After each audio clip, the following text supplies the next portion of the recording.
Get back to our top story now. There's been some developments in Israel and Gaza over the last couple of hours. Let's get confirmation now. Joining me live is Israel's Defence Force International spokesperson, Lieutenant Colonel Jonathan Conricus. Thanks so much for your time. Once again, Jonathan, first of all, we have seen this footage released by Al Jazeera of apparent hostages being released on your side of the border by Hamas. What can you tell us about that? Yes, thank you for having me. Good morning.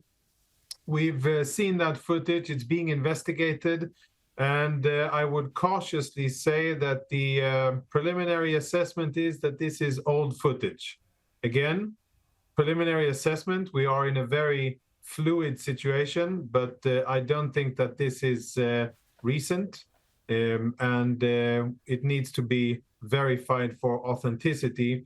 Anything broadcast on Al Jazeera is suspect, to say the least, and usually they are a mouthpiece of different terrorist organizations, Hamas included. But point aside, I think that this footage doesn't actually portray what it's supposed to portray, right, and needs to be further corroborated. So, Jonathan, when you say old footage, you obviously are saying it's not from today or the last 24 hours. Could it have been from Saturday or Sunday, or you think even prior to the attacks? No, I'm talking about Saturday. There were events. We have old reports of, I've heard unconfirmed, in the millions of pieces of information that are flying around as this war unfolds.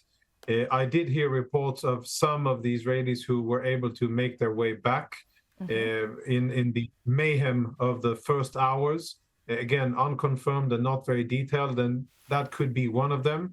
And again, I wouldn't lend very much credence to anything published on Al Jazeera, especially not if it's something that is supposed to benefit Hamas in the eye of global public opinion. Right, okay. Initial intelligence then from you suggests that is old footage. Okay, let's talk about another main report that we've seen in the last couple of days. I spoke to you about this yesterday, but we've just heard from President Biden. He said it's important that the American people know what happened. I didn't believe I would ever see a picture of a terrorist beheading children. We've verified it. Yesterday, you couldn't verify those reports out of that particular kibbutz. What can you tell us today, Jonathan?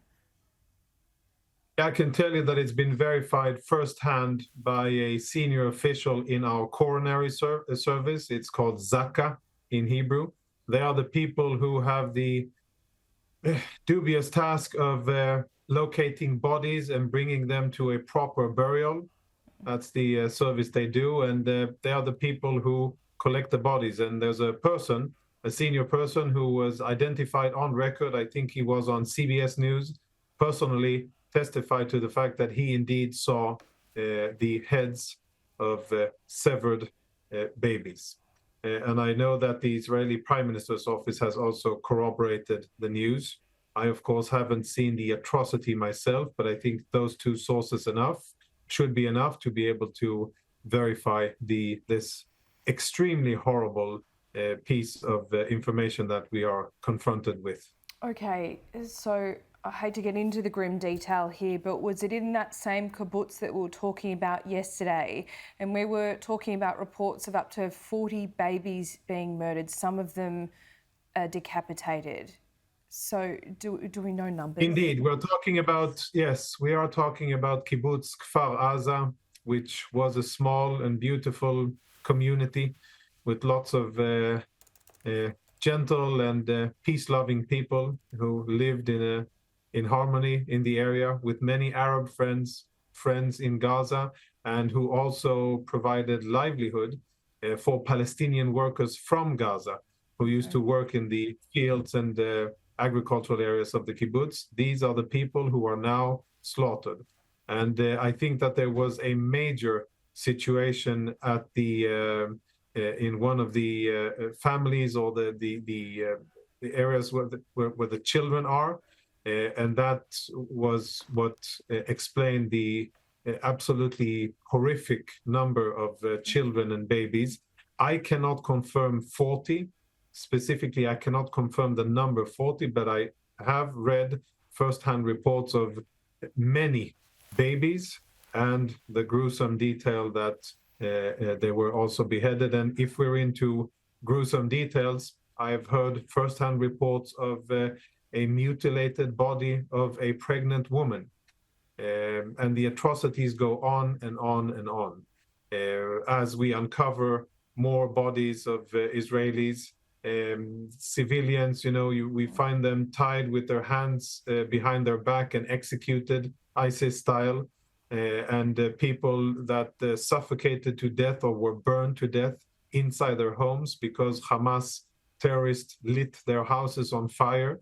And they didn't get out, and they were simply burned alive or suffocated, and deaths by the most gruesome methods that I have seen.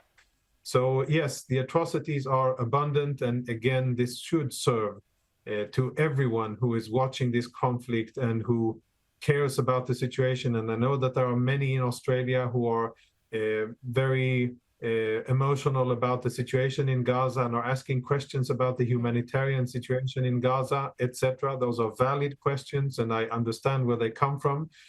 But we must remember how this started, and we must remember what atrocity unleashed all this carnage, and that is what Hamas did to our citizens.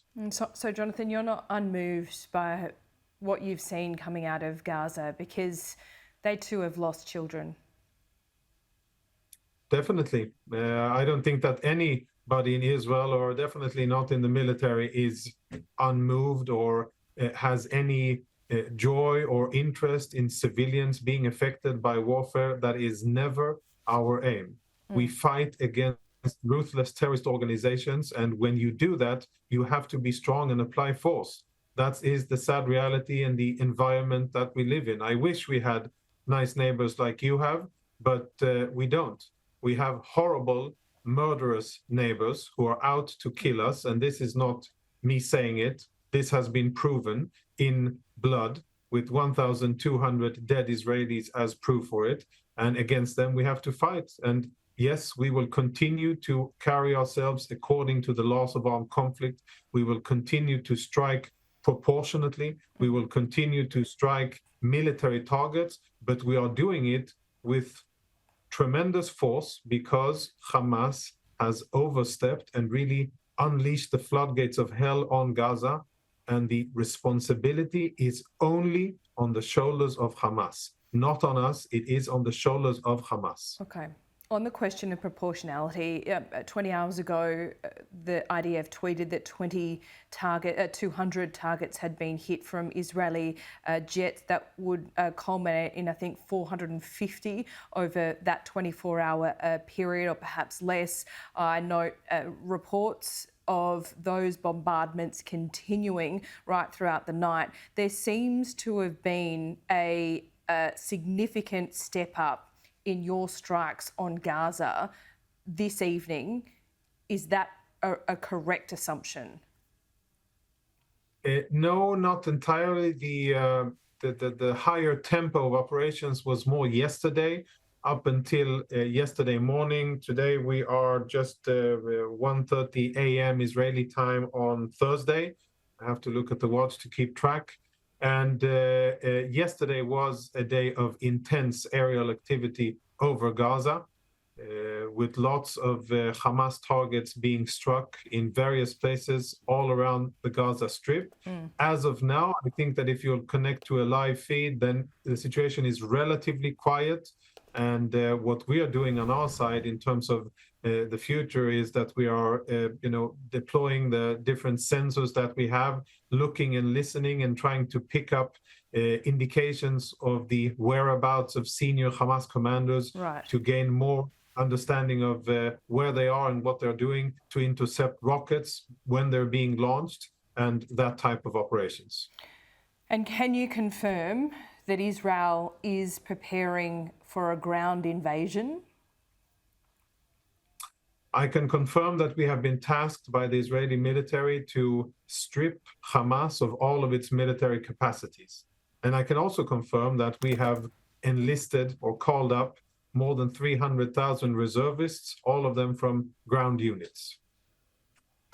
300,000 reservists. That was the same number you gave us yesterday. Oh, well, there was 360,000. So are you saying that most of those are amassed near the border now in preparation for that? I know you're not saying there will definitely be a ground invasion, but you're definitely prepared for that? We are indeed preparing. That is what we're doing, and all options are on the table. And at what point does that change? What's the catalyst? Away. Right. What point does what change? Well, what changes the fact whether there will be a ground invasion or not into Gaza? Well, I think it's a matter of time, preparations, and of course, directive.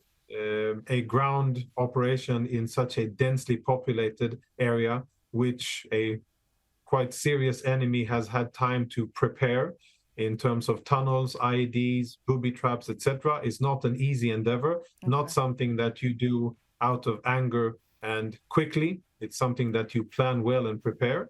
And that is what we're doing now, planning, preparing, and getting ready. Jonathan Conricus, we really appreciate your time at 1:30 a.m. local time there. And forgive me, these are important questions, and we just want to make sure we get clear answers. I know you understand that, so thank you. Indeed, definitely, indeed, and the public is entitled to these answers.